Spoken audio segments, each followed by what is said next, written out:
Very good evening, dear students.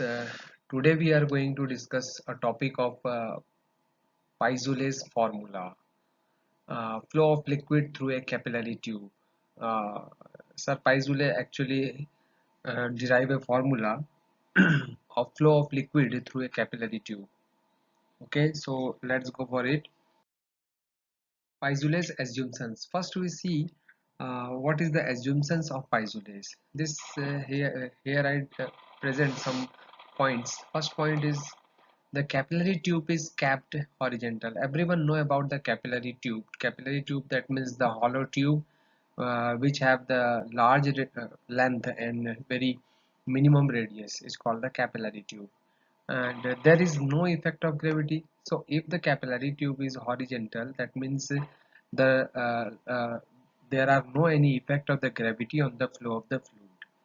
Second assumption is the flow of the liquid is in streamline.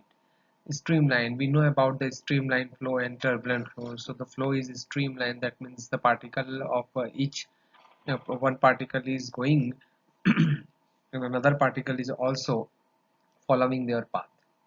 Layer at the axis, layer at the axis of the tube has maximum velocity. You can see in this figure, then the maximum velocity is in the axis of this cylinder. That means when we go from the axis to wall side, then the velocity is always decreases. Axis to wall side, then velocity is decreases. Okay, so maximum velocity is in towards when we go from wall to axis. इसका मतलब अक्ष पर जो की जो sub layer होती है उस पर जो वेलोसिटी होती है वो सबसे ज्यादा होती है, वो सबसे मैक्सिमम होती है. Okay, next the pressure difference at the ends of the capillary is always remains constant. The pressure difference, that means P1 minus P2 जो होगा वो हमेशा के लिए constant बना रहेगा, that is always constant.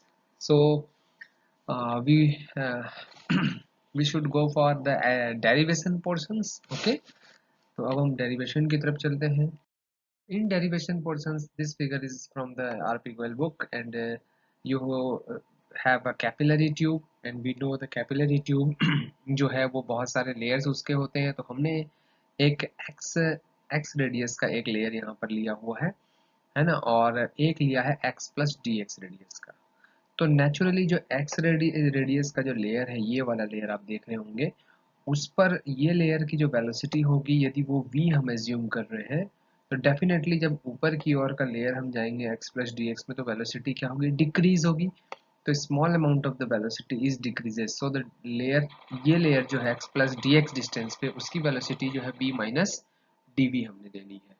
Okay, now consider जो liquid हमने लिया है उसका कोफिशिएंट ऑफ विस्कोसिटी जो है वो सपोज किया है हमने ईटा.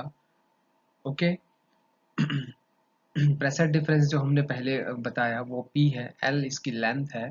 तो हमने जो पोर्शन लिया हुआ है वो आपको दिख रहा है. पहले जो लिया था वो R का था हमारा, ठीक है, हॉरिजॉन्टल कैपिलरी ट्यूब. X का हमने फिर लिया जिसकी वैल्यू लेयर, और फिर x प्लस डी एक्स का लिया. तो हम जो पोर्शन की बात कर रहे हैं, that means x plus only D x वाले पोर्शन की हम अभी बात करेंगे. ठीक है, अब अगर हम यहाँ पर बताएं कि हम जैसे जैसे डिस्टेंस को ट्रेवल आगे बढ़ा रहे हैं, तो हम देख रहे हैं कि जो वेलोसिटी जो हो रही है वो डिक्रीज हो रही है. Velocity of the liquid is decreases, that means velocity is change with respect to distance. So here what is created, यहाँ पर वेलोसिटी ग्रेडियंट जनरेट होता है, दैट मीन्स D V by D X. Velocity gradient क्या होगा, जनरेट होगा, तो वो है D V by D X होता है. तो क्या वेलोसिटी बढ़ रही है कि घट रही है, दैट मीन्स घट रही है, दैट मीन्स ये कैसा होगा, negative. So according to the viscous force, F का जो फॉर्मूला होता है क्लास 11th में भी आपने पढ़ा है, वो होगा minus of eta A D V by D X, that means velocity gradient. So D V by D X, ये फॉर्मूला हमने पढ़ा है. ठीक है, so what is the A, that means area हमको लेना है. तो अगर हम एक्स वाले लेयर की बात कर रहे हैं, किसकी बात कर रहे हैं, एक्स लेयर की बात कर रहे हैं, एक्स रेडियस के लिए बात कर रहे हैं, तो हमें मालूम है कि जो कर्व सरफेस होता है सिलेंडर का, वक्र पृष्ठ जो होता है, वो एक्चुअल में होता है 2πRH। तो 2π, यहाँ R नहीं है, R के प्लेस पे क्या है, यहाँ पर R के प्लेस पे है आपका X, और H नहीं है, H के प्लेस पे क्या है, L। तो जो एरिया होगा वो होगा, ये देखिए H के प्लेस पे टोटल कितना है, L है, और R के प्लेस पे हमने जो लेयर अभी ली है वो X डिस्टेंस की ली है, इसलिए जो एरिया होगा वो होगा 2πXL। क्लियर? सो एरिया जो हमें मिला वो 2πXL। तो जब हम फोर्स फाइंड आउट करने जाएंगे, है ना, अगर हम फोर्स फाइंड आउट अब करने जाएं, तो ये सपोज फोर्स अगर हम निकालते हैं तो वैल्यू पुट कर देते हैं। तो माइनस ईटा, ए के प्लेस पे क्या आएगा, 2π, okay, X into L, then dv/dx। तो ये जो फॉर्मूला बना हमारा फोर्स का, ठीक है, इक्वेशन नंबर 1 के फॉर्म में हम इसे कर रहे कल एज्यूम कर लेते हैं। तो विस्कस फोर्स का जो फॉर्मूला बना सिलेंडर की लेयर के लिए जो कि x डिस्टेंस पे थी उसके लिए हमारा बना, बट एक्सटर्नल प्रेशर जो हमारा है on the cross section area, that means ये जो क्रॉस सेक्शन एरिया है उस पर जो एक्सटर्नल प्रेशर है उसके कारण जो फोर्स होगा, वो फोर्स जब हम फाइंड आउट करेंगे तो फोर्स का जो फॉर्मूला होता है वो प्रेशर इनटू क्या होता है, प्रेशर के साथ अगर निकालेंगे तो प्रेशर इनटू एरिया होता है। ठीक है, तो चूंकि ये फोर्स जो लग रहा है वो क्रॉस सेक्शन एरिया पे लग रहा है, सिर्फ इस हिस्से की हम बात कर रहे हैं, और इस हिस्से का एरिया मतलब सर्कुलर, और सर्कल का जो एरिया होगा वो पाई आर स्क्वायर, यहाँ एक्स होने के कारण वो होगा पाई एक्स स्क्वायर। सो यहाँ पर जो फोर्स हमारा मिलेगा वो मिलेगा P into pi x square, ये मिलेगा। दैट मीन्स ये हमारा इक्वेशन नंबर 2 मिला। ठीक है, दोनों फोर्स आपको समझ में आ गए, ये इक्वेशन नंबर 1 का है और ये इक्वेशन नंबर 2 का है। तो अब दोनों फोर्स की अगर हम बात करें, स्टेडी फ्लो अगर करना है, हमें स्ट्रीमलाइन फ्लो करना है, तो दोनों फोर्स जो होंगे वो क्या होंगे, इक्वल होंगे। तो दोनों फोर्स को अगर हम इक्वल कर देते हैं तो उस कंडीशन में हमारे पास क्या आ जाएगा, हम देखें जरा, ये दोनों फोर्स को हम इक्वल कर देते हैं तो हमारे पास क्या आएगा, ये थोड़ा सा इसे हटाया जाए और फिर हम ले लेते हैं एक और इंक। तो हमारे पास आ जाएगा P dot pi x square, okay, equal to होगा, ये जो हमारे पास था माइनस के फॉर्म में, minus of eta 2 pi R, that mean 2 pi x into L dv/dx। ये वैल्यू हमारे पास आ जाएगी dv/dx। इन स्टेडी फ्लो और इन स्ट्रीमलाइन फ्लो हमारे पास जो वैल्यू आएगी वो ये आएगी। जब हम यहाँ से सॉल्व करेंगे तो पाई और पाई क्या होगा, कैंसिल होगा, एक एक्स भी आपका क्या हो जाएगा, कैंसिल हो जाएगा, और हमारे पास dv की वैल्यू अगर हमें निकालनी है, इसकी वैल्यू dv की वैल्यू निकालनी है, तो वो dv की वैल्यू जो आएगी वो क्या आएगी, हम यहाँ से निकाल सकते हैं कि dv की वैल्यू माइनस ऑफ p के अपॉन में आएगा, जो भी आएगा 2 ईटा l पूरा अपॉन में आ जाएगा 2 ईटा इंटू एल, और फिर x एक बचा हुआ है p के साथ, वो x है, और यहाँ से dx ट्रांसफर हुआ, ये dx। तो ये जो वैल्यू हमारे पास आई है वो आ गई dv की वैल्यू। दैट मीन्स जो वेलोसिटी हमें देखनी थी वो वेलोसिटी की वैल्यू जो है वो यहाँ पर आ चुकी है। ओके, अब आगे जो वेलोसिटी की वैल्यू आ गई, अब हम इसे इंटीग्रेशन करेंगे जब, तो इंटीग्रेशन करेंगे तो हमारे पास वेलोसिटी जो है वो फाइंड आउट हो जाएगी कि वेलोसिटी एक्सिस पे ज़्यादा होती है कि कहाँ पर ज़्यादा होती है, ये केस भी हमें पता है। वेलोसिटी फाइंड आउट हो जाएगी तो हम इजीली क्या निकाल सकते हैं, जो रेट हमें निकालना है, एक्चुअल जो हमारा रिक्वायरमेंट है कि जो फ्लो ऑफ रेट है ना, rate of flow of liquid जो हमें फाइंड आउट करना है वो हमें मिल जाएगा। ठीक है, तो फिर से हम इरेजर का यूज़ करते हैं थोड़ा सा, और बाकी सब चीज़ों को ये हटाते हैं, और हमारे पास जो वैल्यू आई है उसका हम dv की वैल्यू आई है उससे हम क्या निकालेंगे, v की वैल्यू को फाइंड आउट करेंगे। ओके, तो चलिए इंटीग्रेट करते हैं इसको, बोथ साइड को। तो इंटीग्रेशन का फॉर्मूला लगा देते हैं। इंटीग्रेशन जब b का करेंगे तो क्या आएगा, dv का v आएगा। ठीक है, और यहाँ जब हम इंटीग्रेट करेंगे तो हमारे पास जो वैल्यू आएगी वो आएगी p 2 पाई ईटा एल सेम रहेगा 2 पाई ईटा इंटू एल। ठीक है, एक्स का जो इंटीग्रेट होगा वो तो एक्स स्क्वायर बाय क्या हो जाएगा 2 एक्स स्क्वायर बाय 2 ये होगा, और एक इंटीग्रेशन कांस्टेंट आएगा दैट इज प्लस सी। ये इक्वेशन हमारे पास बना। अब हम माइनस में होगा ये, है ना। अब हमें c की वैल्यू फाइंड आउट करनी है, तो c की वैल्यू फाइंड आउट करने के लिए x की वैल्यू पुट करनी पड़ेगी। तो आपको मालूम है कि जो x है, अगर x की वैल्यू हम r तक चले जाते हैं, यहाँ पर आ जाते हैं, that means x equal to क्या होगा r होगा। तो उस कंडीशन में वेलोसिटी जो होती है वो 0 हो जाती है। ठीक है, वेलोसिटी क्या हो जाती है 0 हो जाती है। तो चलिए हम देखते हैं कि यदि हम x इक्वल टू r रखते हैं, x इक्वल टू क्या रख देते हैं r रखते हैं, तो v इक्वल टू क्या हो जाएगा 0 हो जाएगा। तो वहां से हम c की वैल्यू फाइंड आउट कर सकते हैं कि v की वैल्यू 0 करके हम c की वैल्यू जब यहाँ से फाइंड आउट करेंगे तो c की वैल्यू हमारे पास जो आएगी वो क्या आएगी, देखिए जरा।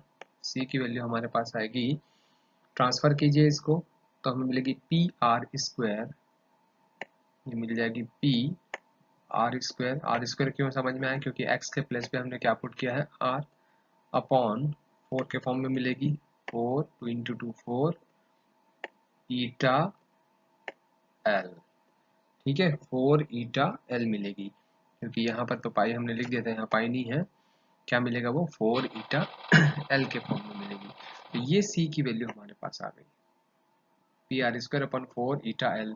ये सी की वैल्यू को फिर यहाँ सब्स्टिट्यूट कर दें, तो वी की जो नई वैल्यू हमें मिलेगी वो क्या मिलेगी, तो v की नई वैल्यू मिलेगी हमें, यहाँ देखते हैं v equal to minus of P x square upon 4 eta L, 4 eta L, है ना, प्लस c की वैल्यू पी आर स्क्वायर के फॉर्म में होगी, प्लस c की वैल्यू जो है वो P R square upon 4 eta L, ये वैल्यू हमें p की वैल्यू मिलेगी।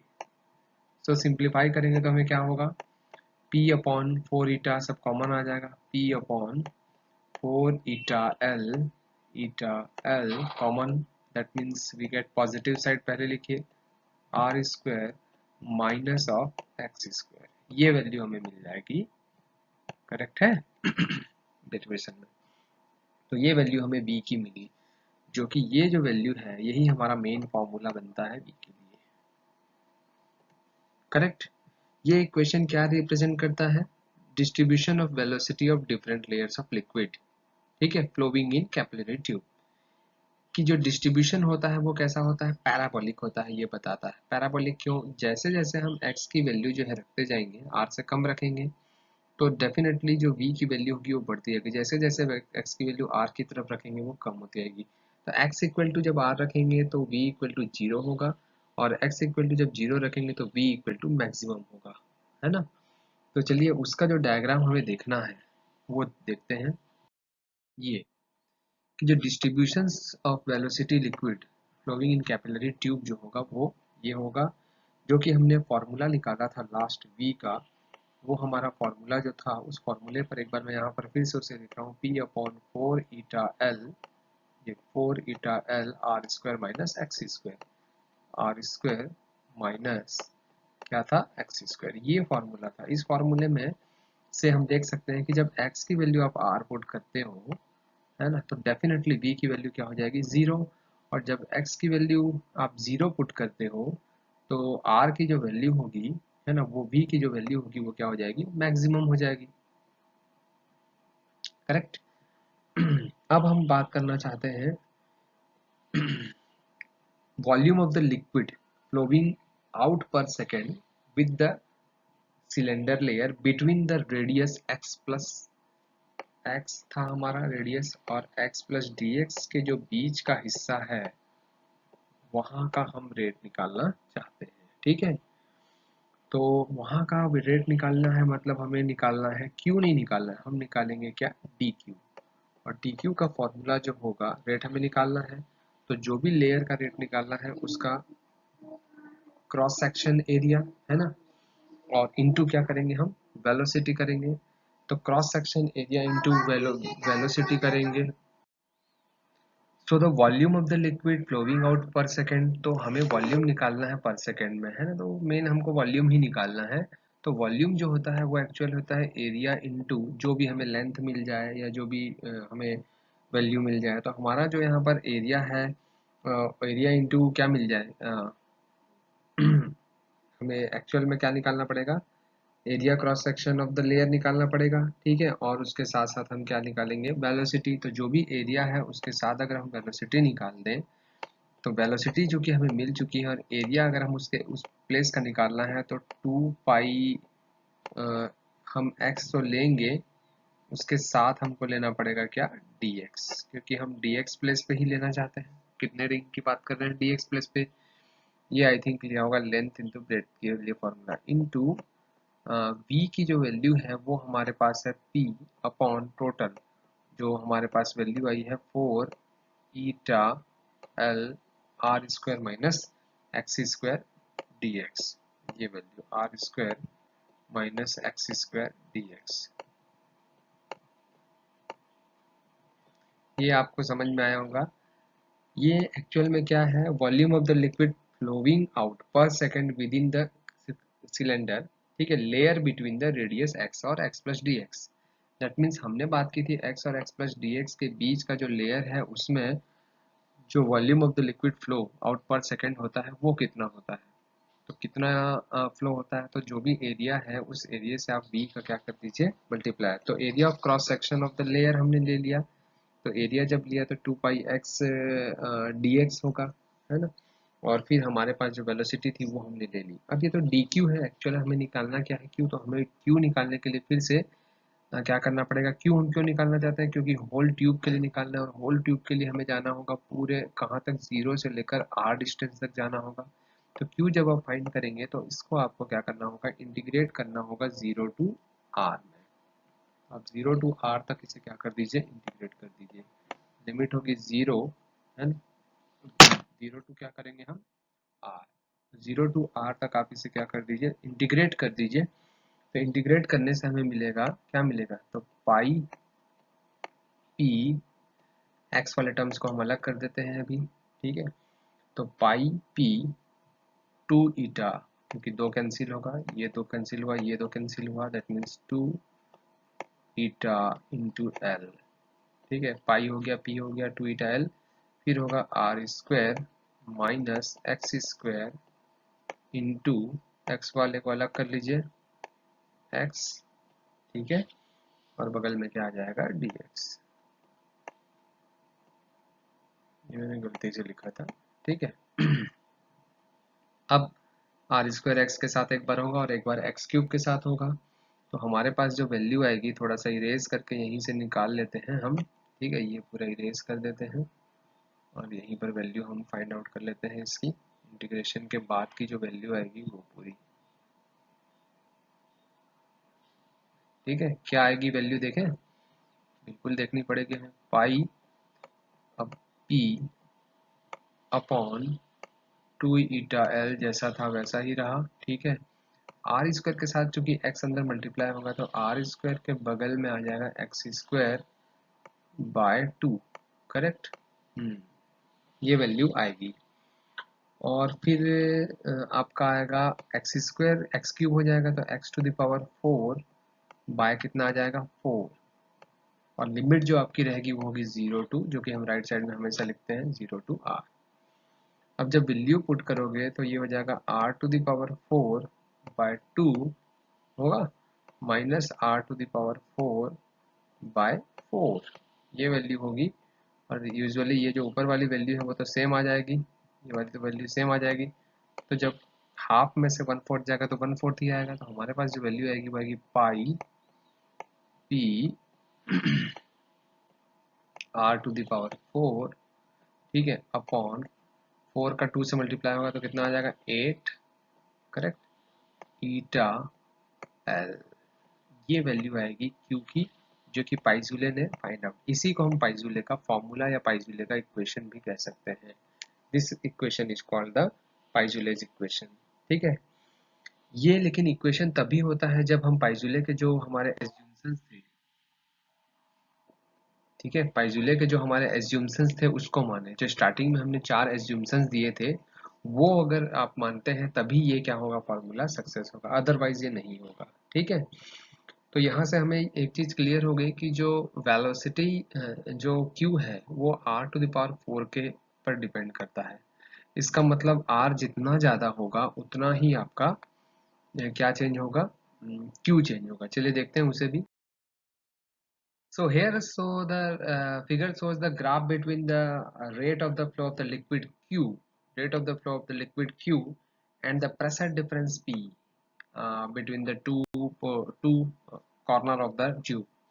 So what is here? What is first the OA graph? Mhm. OA is the streamline flow. OA shows the streamline flow. Why it is streamline flow? Because the pressure difference is directly proportional to Q here.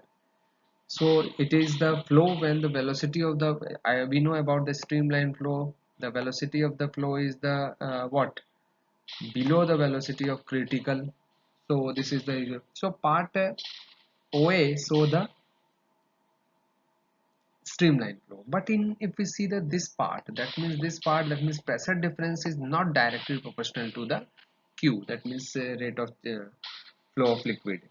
So in in AB, this flow is called the AB shows the which type of flow, the turbulent flow. That means the velocity is greater than from the critical velocity, जहाँ पर pressure का ज़्यादा effect नहीं पड़ पा रहा है, ये हमें समझ में आ रहा है। ठीक है, तो पार्ट O में rate of flow is directly proportional to the pressure difference and depends mainly on the viscosity of liquid. Part A का तो हमें समझ में आ रहा है, OA का, कि वो डायरेक्ट विस्कोसिटी पर डिपेंड कर रहा है। बट जो पार्ट AB है वहां पर प्रेशर एनर्जी कुछ न कुछ क्या हो रही है, लॉस हो रही है, क्योंकि वहां पर फ्लो कौन सा हो रहा है, टर्बुलेंट, और प्रेशर डिफरेंस जो है वो डायरेक्टली प्रोपोर्शनल नहीं हो पा रहा है विस्कोसिटी ऑफ लिक्विड के। ठीक है, तो यहाँ पर हमें समझ में आ रहा है प्रेशर डिफरेंस जो है वो विस्कोसिटी के डायरेक्ट नहीं हो पा रहा है ना। तो उस यहाँ टर्बुलेंट फ्लो में ऐसा हो रहा है। बट ये हमेशा जो प्रेशर डिफरेंस होता है वो डिपेंड नहीं कर रहा है विस्कोसिटी पर, प्रेशर डिफरेंस डेंसिटी पर डिपेंड करता है, विस्कोसिटी पर डिपेंड नहीं करता। तो यहाँ हमें ये समझ में आया कि एक पर्टिकुलर डिस्टेंस तक, एक पर्टिकुलर प्रेशर डिफरेंस तक ही फ्लो जो है वो लिक्विड में रहता है, जबकि उसका वेलोसिटी क्रिटिकल वेलोसिटी से कम रहता है, तभी तक वो डिपेंड करता है rate of flow of liquid पे। अदरवाइज वो प्रेशर डिफरेंस जो होता है वो कभी भी विस्कोसिटी पे भी डिपेंड नहीं करता, जब जो वेलोसिटी होती है वो कैसी हो जाती है, क्रिटिकल वेलोसिटी से ज़्यादा हो जाती है। ओके, सो ये टॉपिक यहीं पर एंड हो रहा है। आप इसके डेरिवेशन को अच्छे से देखिए, समझिए। Thank you very much.